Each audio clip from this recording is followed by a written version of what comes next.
বংশীবাৰী আঞ্চলিক কোচ ৰাজবংশী ছাত্ৰ সন্থাৰ উদ্যোগত আৰু বাক্সা জিলা কোচ ৰাজবংশী ছাত্ৰ সন্থাৰ সহযোগত অইন বছৰৰ দৰে এইবিলো আমি 515তম বিশ্ব মহাবীৰ চিলাৰায় জন্ম জয়ন্তী উদযাপন কৰিবলৈ লোৱা হৈছেহি। আমাৰ এই উদযাপন কাৰ্যসূচীত আমাৰ সদৌ কোচ ৰাজবংশী ছাত্ৰ সন্থাৰ পতাকা উত্তোলন আছে, চিলাৰায় সেনাৰ পতাকা উত্তোলন আছে আৰু শ্বহীদ বেদীত মাল্যাৰ্পণ আৰু শ্বহীদসকলক আমি প্ৰণাম জনাৰ কাৰণে যি দেশৰ হকে বলিদান দি জাতিটোৰ হকে বলিদান দি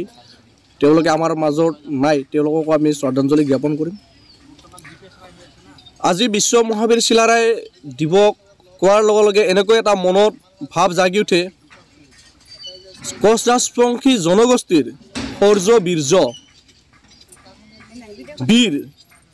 তেওঁ নৰনাৰায়ণ ৰজাৰ দিনত তেওঁ সেনাধ্যক্ষ আছিলে আৰু তেওঁ এনেকুৱা এজন সেনাধ্যক্ষ আছিলে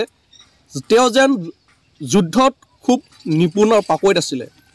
গোটেই বিশ্বৰ ভিতৰত 3গৰাকী বীৰ আছিল। বীৰৰ মাজত এজন হ'ল বিশ্ব মহাবীৰ চিলাৰায়। তেওঁৰ নাম অৰিজিনেল প্ৰকৃত নাম হ'ল তেওঁৰ শুক্লধ্বজ ৰায়। তেওঁক কিন্তু চিলাৰায় বুলি এইবাবেই জনাজাত যে তেওঁ এনেকুৱা যুদ্ধ কৰিছিল যে চিলাৰ দৰে তেওঁ ক্ষীপ্ৰ গতিত যুদ্ধ কৰিব পাৰিছিল, যাৰ কাৰণে তেওঁক বীৰ চিলাৰায় ৰূপেহে জনাজাত। এই ক্ষেত্ৰত আমাৰ ক'ব লগা এটাই চৰকাৰলৈকে আহ্বান যে যিসকল বীৰক চৰকাৰে হওক বা অইন জাতি জনগোষ্ঠীক যেনেদৰে শ্ৰদ্ধা কৰে ঠিক তেনেদৰে আমাৰ বিশ্ব মহাবীৰ চিলাৰায়ক শ্ৰদ্ধা কৰাটো দেখিবলৈ পোৱা নাযায়। এইটো আমাৰ মনত দুখ লাগে, কাৰণ তেওঁ অকল কোচ ৰাজবংশী জনগোষ্ঠীৰ এজন বীৰ নাছিলে, তেওঁ গোটেই এজন বিশ্বৰ বীৰ আছিলে। তেওঁক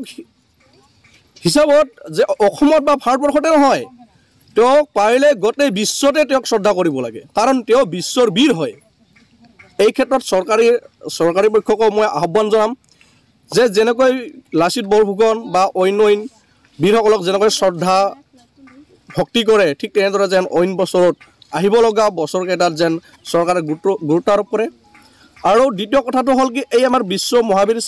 চিলাৰায়ৰে আমি বংশধৰ, এই বংশধৰ হৈও আমাক কিন্তু অসম চৰকাৰে হওক ভাৰত চৰকাৰে হওক আমাক কোচ ৰাজবংশী জনগোষ্ঠীক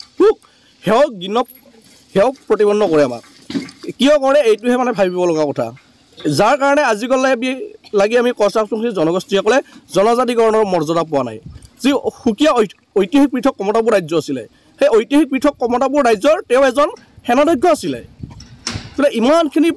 জ্বলন্ত প্ৰমাণ থকাৰ পিছতো ভাৰত চৰকাৰে আৰু অসম চৰকাৰে আমাক কি কাৰণত সুকীয়া পৃথক কমতাপুৰ ৰাজ্য দিবলৈ টান পাইছে আৰু জনজাতিকৰণ দিবলৈ কিয় টান পাইছে, এইটোহে এটা চৰকাৰলৈ এটা প্ৰশ্ন থাকিল। সেইকাৰণে মই আজি এই বিশ্ব মহাবীৰ চিলাৰায়ৰ জন্ম জয়ন্তীৰ জৰিয়তে মই চৰকাৰক আহ্বান জনাম, কোচ ৰাজবংশী জনগোষ্ঠীসকলক অতি শীঘ্ৰেই জনজাতিকৰণৰ মৰ্যাদা প্ৰদান কৰক আৰু সুকীয়া পৃথক কমতাপুৰ ঐতিহাসিক ৰাজ্য আমাৰ হাতত গতাই দিয়ক। আজি এই বিজেপি চৰকাৰ বুলি নহয়, ইয়াৰ আগতে কংগ্ৰেছ চৰকাৰ আছিলে। কংগ্ৰেছ চৰকাৰৰ খালী প্ৰতিশ্ৰুতিৰ ওপৰত প্ৰতিশ্ৰুতি, আলোচনাৰ নামত আলোচনাহে বহে, কিন্তু প্ৰকৃতাৰ্থত আমাৰ কোচ ৰাজবংশী জনগোষ্ঠীসকলক এক ললিপপ বুলি ক'লেও ভুল নহয়। যেতিয়া আমাৰ নিৰ্বাচন আহে তেতিয়া নিৰ্বাচন অহাৰ আগে আমাক সদৌ কোচ ৰাজবংশী ছাত্ৰ সন্থাৰ লগতে আমাৰ জনগোষ্ঠীয় সংগঠনকেইটাৰ লগত আলোচনাত মাতি নিয়ে, মাত্ৰ 10-5 মিনিটৰ কাৰণেহে আমাক এইখিনি আভুৱা ভৰি ৰাখি কিনে সন্তুষ্ট কৰি থৈ দিয়ে। সিদিনাখন হিমন্ত বিশ্ব শৰ্মাই নেতৃত্বত আৰু সদৌ কোচ ৰাজবংশী ছাত্ৰ সন্থাৰ নেতৃত্বত যি আলোচনাত মিলিত হৈছিলে যে হিমন্ত বিশ্ব শৰ্মাই কৈছে যে কোচ ৰাজবংশীসকলক অতি শীঘ্ৰেই জনজাতিকৰণৰ মৰ্যাদা দিয়াৰ বাবে বিধানসভাত উত্থাপন কৰিব। আৰু দ্বিতীয় কথা হ'ল কি, আমাৰ কোচ ৰাজবংশীসকলক বিটিআৰত আমাৰ যি ভূমিৰ অধিকাৰ সুৰক্ষিত কৰিম বুলি আমাক প্ৰতিশ্ৰুতি দিছে, কিন্তু এয়া প্ৰতিশ্ৰুতি নে বাস্তৱিকতে ৰূপায়িত কৰে না এয়া ভেকো ভাওনা সেয়া আমি ধৰিব পৰা নাই। এতিয়া সময় আহিলে আমি গম পাম যে প্ৰতিশ্ৰুতি প্ৰদান কৰে নে আলোচনাৰ নামত আলোচনা হৈয়ে থাকে। এই ক্ষেত্ৰত হিমন্ত বিশ্ব শৰ্মাক আহ্বান জনাম,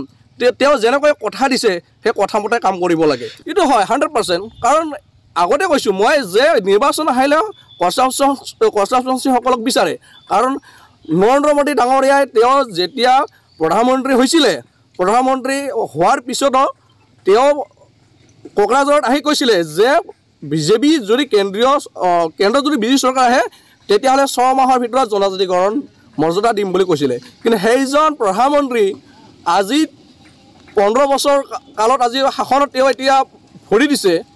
তেওঁ এজন প্ৰধানমন্ত্ৰী এতিয়া হৈ আছে তেওঁ নিজেও কৈছিলে যে 6 মাহৰ ভিতৰত জনজাতিকৰণ দিম বুলি প্ৰদান কৰিম বুলি কৈছিলে কিন্তু সেইজন প্ৰধানমন্ত্ৰী ইমান মিথ্যাচাৰ ইমান মিছলোৱা মানে দেশৰ এজন প্ৰধানমন্ত্ৰীয়ে যদি এনেকুৱা মিছলোৱা কথা কয় তেতিয়াহ'লে এইখন ভাৰতবৰ্ষত এইখন অসমত জনসাধাৰণে মিছা কথা নকৈ কি কৰিব তেওঁ কথা দি যদি কথা ৰাখিব নোৱাৰে গতিকে জনসাধাৰণক তেওঁ কেনেদৰে শাসন চলাব এইহে আমাৰ এটা ভাবিবলগীয়া এটা উদ্বেগজনক প্ৰশ্ন হৈ পৰিছে কাৰণ তেওঁ স্বয়ং প্ৰধানমন্ত্ৰী তেওঁ এখন দেশ চলাই আছে চৰকাৰ চলাই আছে গতিকে মাননীয় নৰেন্দ্ৰ মোদী ডাঙৰীয়াক আহ্বান জনাম তেওঁ যেনেকৈ কথা দিছিলে কথামতে কথা ৰাখক 6 মাহটো বাদ দিয়ক 6 মাহ গুচি আজি 10 বছৰ পাৰ হৈ গ'ল গতিকে তেওঁক আহ্বান জনাম অতি শীঘ্ৰে কৰ্মচাৰীসকলক জনজাতিকৰণ মৰ্যাদা প্ৰদান কৰক হয় তাৰমানে আমাৰ আজি সদৰ কোচাৰী ছাত্ৰ সন্থা বাস্কা জিলা সমিতিৰ উদ্যোগত আমি অন্যান্য বছৰৰ দৰে এইবেলিও সদৰ বাস্কা জিলা সমিতিৰ উদ্যোগত এদিনীয়া কাৰ্যসূচীৰে অনুষ্ঠিতভাৱে মানে বিশ্বমহাবীৰ চিলাৰায়ৰ জন্মজয়ন্তী উদযাপন কৰিবলৈ লৈছোঁ যিহেতু আমাৰ কেন্দ্ৰীয়ভাৱে বঙাইগাঁও জিলাৰ অভয়পুৰীত কেন্দ্ৰীয়ভাৱে বিশ্বমহাবীৰ চিলাৰায়ৰ জন্মজয়ন্তী উদযাপন কৰি আছে সেই গতিকে আমি বাস্কা জিলা সমিতিৰ পৰা মানে কেন্দ্ৰীয় চিলাৰায় দিৱসত অংশগ্ৰহণ কৰিম বুলি আশা কৰিছে সেই গতিকে আমি ইয়াত সদৌ কোচাৰী বাস্কা জিলা সমিতিৰ উদ্যোগত আমি অনুষ্ঠিতভাৱে উদযাপন কৰিবলৈ লৈছোঁ আৰু আজিৰ প্ৰথম কাৰ্যসূচীত আছিল আমাৰ পতাকা উত্তোলন খন্তেক পিছতে আমি পতাকা উত্তোলন কৰিম আৰু চিলাৰায় প্ৰতিমূৰ্তিত মাল্যাৰ্পণ তাৰপিছত আমাৰ শ্বহীদ তৰ্পণ আছে এইখিনিয়ে কাৰ্যসূচী